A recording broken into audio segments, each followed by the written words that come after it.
Pastor Francis McKinnon Sr. We'll be preaching from the topic, A Change from Within, from Mark chapter 3, verses 1 through 6. Into the synagogue, and there was a man which had a withered hand. And they watched him whether he would heal him on the Sabbath day, that they might accuse him.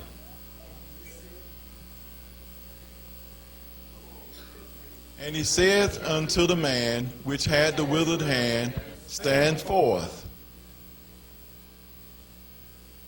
And he said unto them, Is it lawful to do good on the Sabbath days, or to do evil, to save life, or to kill?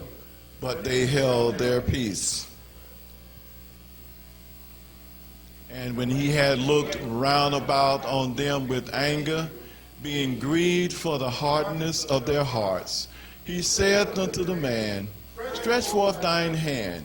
And he stretched it out, and his hand was restored whole as the other. And the Pharisees went forth, straightway took counsel against him, how they might destroy him. Thank you so much. Thank you so much. You can be seated. We're just gonna be anyway just for a few minutes this morning as we preach on this subject. A change from within. A change from within. I think we lose a lot of time in our lives trying to make change from the outside. We lose years, and we lose a lot of time trying to make change from the outside. If we're ever going to have any kind of effective change for God, it's going to have to come from within. It's going to have to come from within. In these verses today, we find our Savior standing in front of the Pharisees, men who had hard hearts. Their hearts were hard. And you know, I was thinking this morning about popcorn. And I knew you smelled it. Yeah, here you go. Help yourself. Get you a couple pieces of that popcorn. Get you some of that popcorn. Now, what's some of the characteristics of popcorn? All right. It expands. It smells good. And see, when we have something good, people want some of it. You want? Come on, get you some. See, when you have something good, people want some of it. Get a good handful of it. Yeah, you ain't got to ask them, they'll come get some. Don't put it all on the floor now because you got to clean it up. But see, you know, popcorn wasn't always like this.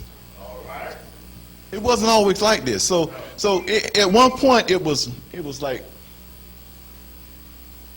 this.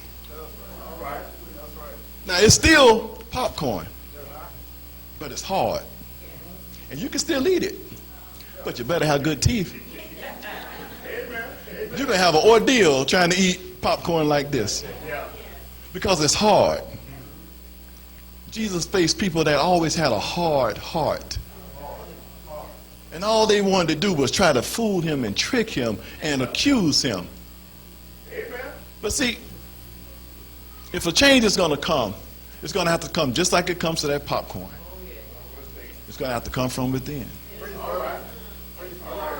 All of us at one time might have been hard-hearted. And you know, we come to church and we sing in the choir and we do those things, but that don't mean you ain't got a hard heart. That doesn't mean that you don't love people. A hard heart could be just not doing what Jesus tells us to do, but making people think that we're doing what he said to do. So we think hardness is I'm bold and I don't want to do what he said. Bold, you can be just as meek and have a hard heart by being disobedient. Things that we go through in life react and make us change. How does that happen? Take that piece of popcorn. Inside of each one of those pieces of popcorn is a little bit of moisture and a little bit of oil. Now, as long as it sits there without anything reacting to it, it's just going to stay popcorn, unpopped kernel.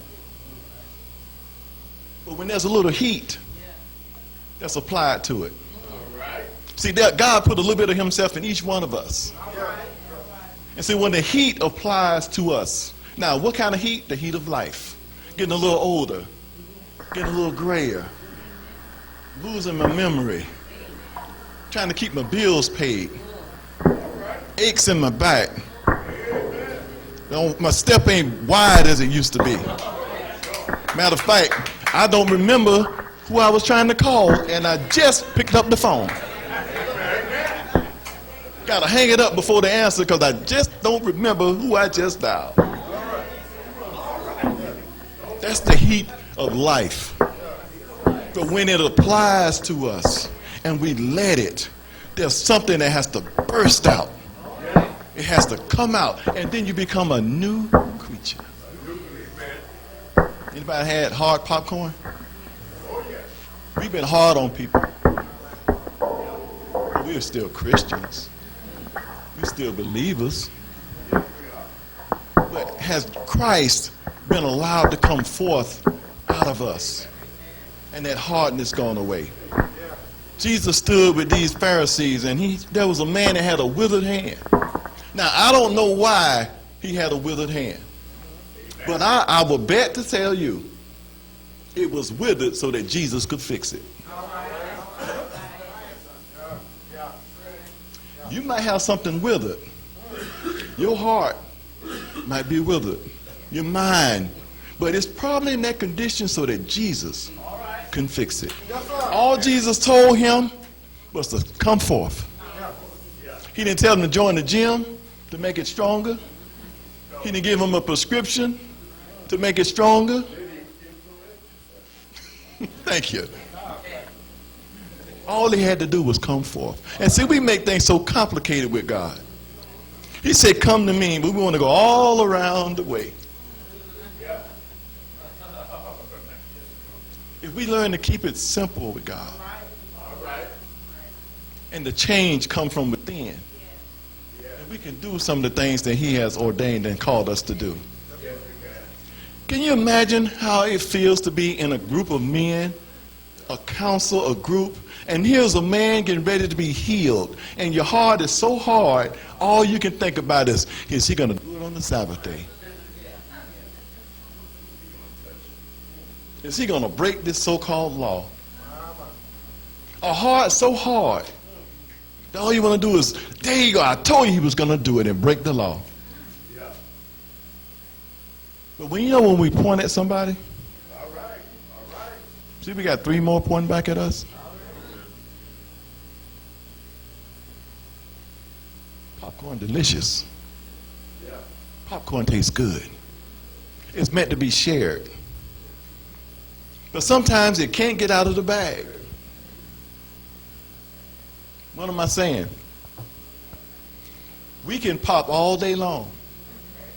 But until we go out there and serve our lives to people, we still just sitting in the bag. We're still just sitting in the bag. If your heart can be wounded, and if you can let God touch you and you change from within, you can even bring healing to the people that have hurt you. But the only way to do it is you have a change from within. You can bring joy to people who have brought you sorrow. But it has to come from a change from within. That's the only way to do it. Because we have to give our lives to Christ. Let the heat of life activate him in us. Make us a new creature. And then we serve our lives to others.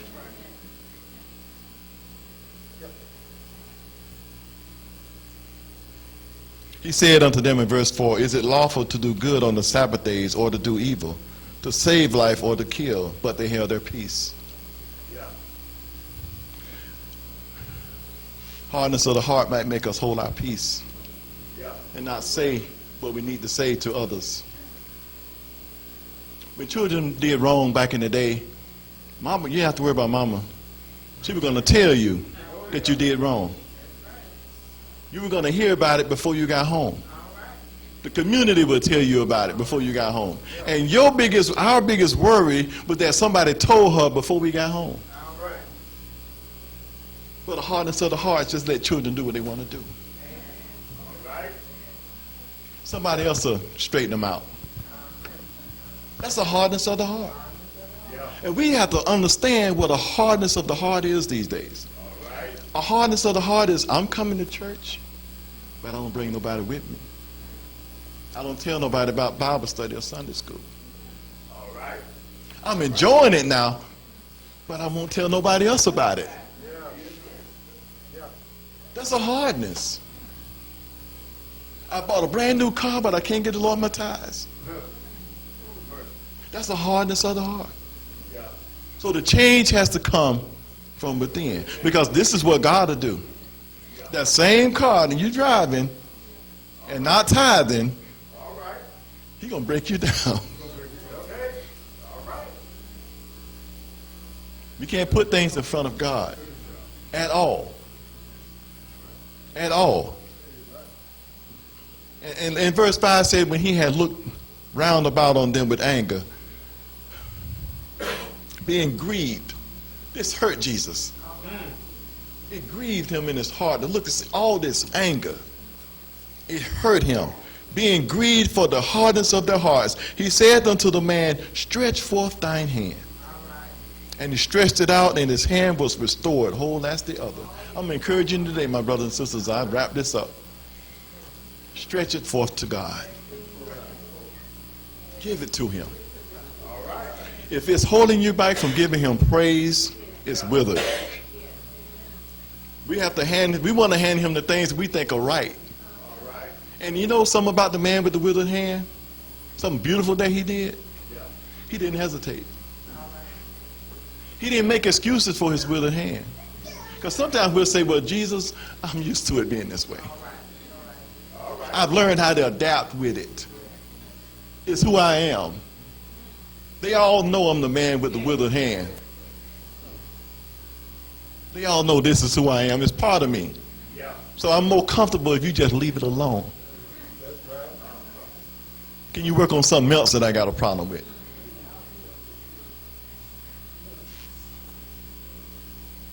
Jesus said, hand me that hand. It's withered so that I can heal it. I can heal it. And all he did was stretch it forward. All he did was stretch it forward. And we will stretch things forward to God if we believe he will fix it for us. But until we believe he will fix it, we will hide it, we will put it in our pocket, we will cover it up with sand, we will not expose it to him. Amen. Amen. Until that change comes from within, we will hide it from God. All right.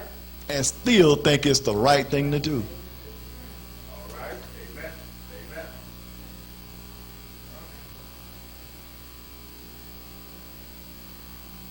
Excuse me, y'all. I like popcorn too. Amen. Amen. I want to thank God that he looked at our condition. He said there's supposed to be a sweet aroma.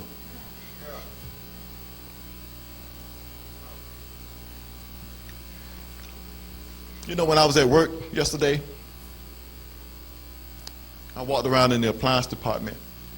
Every microwave that I saw had a button on it. It said popcorn. Robert, I want you to know, man, when he pushed that Robert Atkins button, he wants you to pop. Rhonda, when he pushed that Rhonda button, he wants you to pop. Sister Betty, when he pushed that Sister Betty button, he wants some aroma. Adrian, when you hit the Adrian button, he wants to hear some pop. He's got a job with your name on it. He's got a heart out there breaking with your name on it.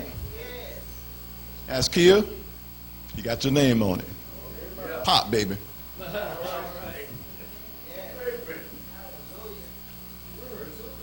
Pastor Darby, keep popping.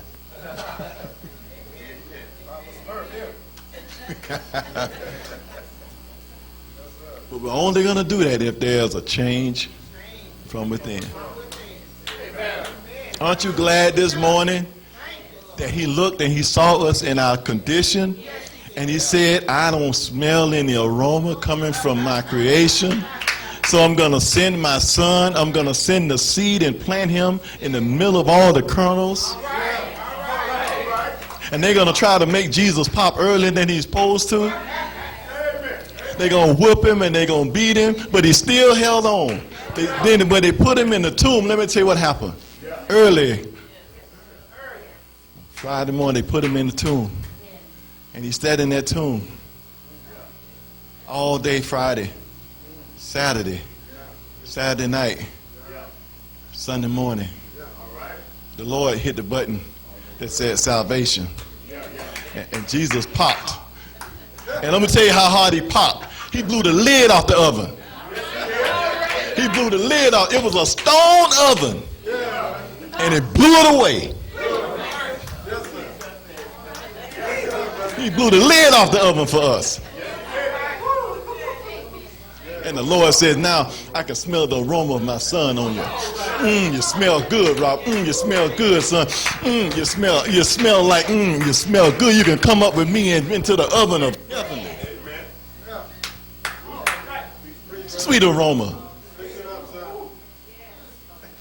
You gonna pop for somebody today? You gonna pop for somebody today?